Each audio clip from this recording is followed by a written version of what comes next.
as President Trump just announced that he will double the planned tariffs on Canadian steel and aluminum. And at this hour, Wall Street reacting to this breaking news, saying that the increase of the tariffs are set to take effect tomorrow as a response to the price increases that the provincial government of Ontario put on electricity sold to the United States. At the Dow Jones Index, now down more than 460 points. President Trump saying that he will double his planned tariffs on steel and aluminum from 25% to 50% for Canada. Trump's slapping a 50% tariff on Canadian steel, and I'm like, isn't that just gonna make American cars more expensive? It's like punching yourself in the face to intimidate your neighbor. Real genius strategy there. Mr. Art of the Deal. Hamilton, Ontario could lose 24,000 steel jobs while America might lose 100,000 aluminum industry jobs. But hey, who needs jobs when you can have a trade war, right? Trump's economic plan is basically just flipping over the monopoly board when he's losing. It's President Trump taking to social media, sharing this post right here, saying that, quote,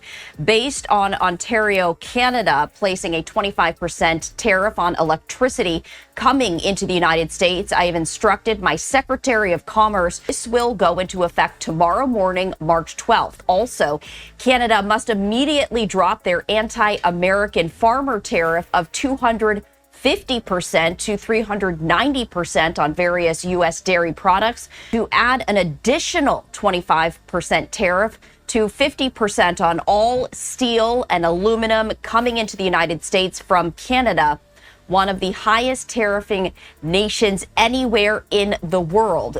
Before we move on, I'd like to ask you a small favor. If you appreciate this content, please take a second to like this video and subscribe to the channel. Over 98% of you watch the videos without subscribing. It costs you nothing, but it makes a huge difference to us. So did you click the subscribe button? Great. Thank you so much. Now back to the video. If other egregious long-time tariffs are not likewise dropped by Canada, I will substantially increase on April 2nd the tariffs on cars coming into the U.S., which will essentially permanently shut down the automobile manufacturing business in Canada.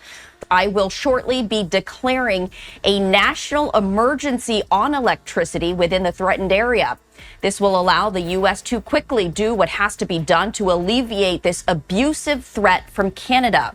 Those cars can easily be made in the USA. Also, Canada pays very little for national security, relying on the United States for military protection. We are subsidizing Canada to the tune of more than $200 billion a year. Why? Remember when Trump hosted The Apprentice? His famous catchphrase was, "You're fired." Well, now he's trying to apply that same mentality to international trade. And it's about as successful as his attempt at selling Trump steaks. Only this time, instead of firing D-list celebrities, he's threatening the livelihoods of 124,000 real workers across North America. Trump fundamentally misunderstands how trade works. In his mind, it's like a seesaw. If Canada goes up, America must come down. It's a zero-sum game where America can only win if Canada loses. The problem is, that's not how international trade actually works. It's more like two people agreeing to mow each other's lawns because they're both better off that way. Canadian taxes will be very substantially reduced. They will be more secure militarily and otherwise than ever before.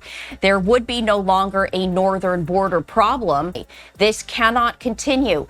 The only thing that makes sense is for Canada to become our cherished 51st state. This would make all tariffs and everything else totally disappear. As the Dow Jones now down more than 430 points. It's after a very significant stock market sell-off yesterday because of President Trump's tariff threats. So what triggered Trump's latest economic temper tantrum? Prepare for the dumbest reason ever. Ontario put a 25% surcharge on electricity exports to 3 U.S. states: Michigan, Minnesota, and New York. That's it. That's the whole reason Trump is suddenly obsessed with Canadian steel and aluminum. Because in Trump's world, trade isn't about mutual benefit, it's about revenge. Trump actually posted on social media, "I will place a 25% tariff on all goods coming into the United States from Canada, but will double that to 50% on steel and aluminum. This tariff will remain in effect until such time as Ontario drops its massive 25% tariff on US products. Very unfair to the USA. I will essentially shut down automobile manufacturing in Canada unless this ridiculous surcharge is removed." Let's be real, this is like threatening to burn down your neighbor's house because they turned up their music too loud. It's completely disproportionate. The electricity surcharge affects just 3 states, but Trump's response puts at risk the entire Canadian steel industry, which employs about 24,000 workers. And here's the kicker, his aluminum tariffs could end up destroying 100,000 American jobs. That's right, Trump is firing his own supporters to teach Canada a lesson. With a single tweet, Trump doubled steel tariffs to 50%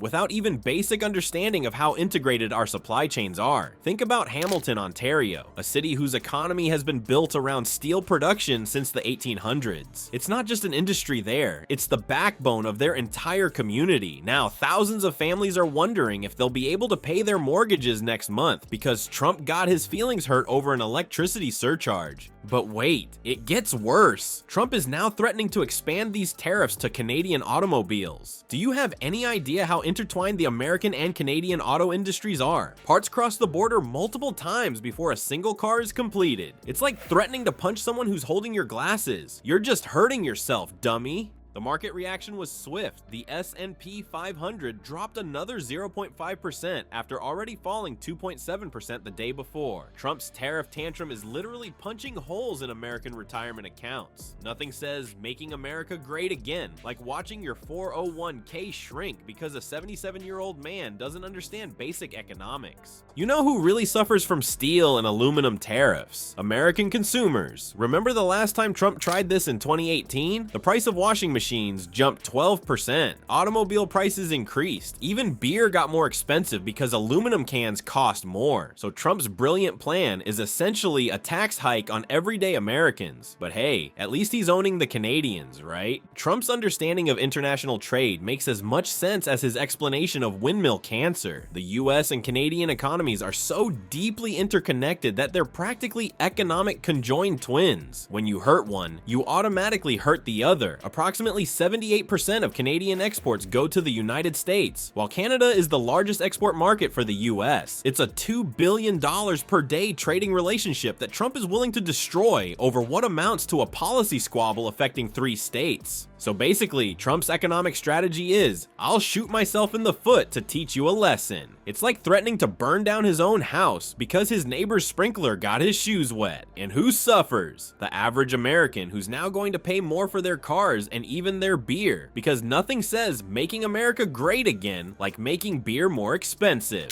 Mark Carney had to actually tell Trump that Canada will never be part of America in any way, shape, or form. Imagine needing to explain to a former president that no, Canada isn't interested in becoming state number 51. What's next? Is Trump going to try annexing Mexico because they make better tacos? The only real winners here are Trump's ego and the publishers of future economics textbooks who'll have a perfect case study of what not to do. Chapter title, How One Orange Man's Tantrum Made Beer More Expensive.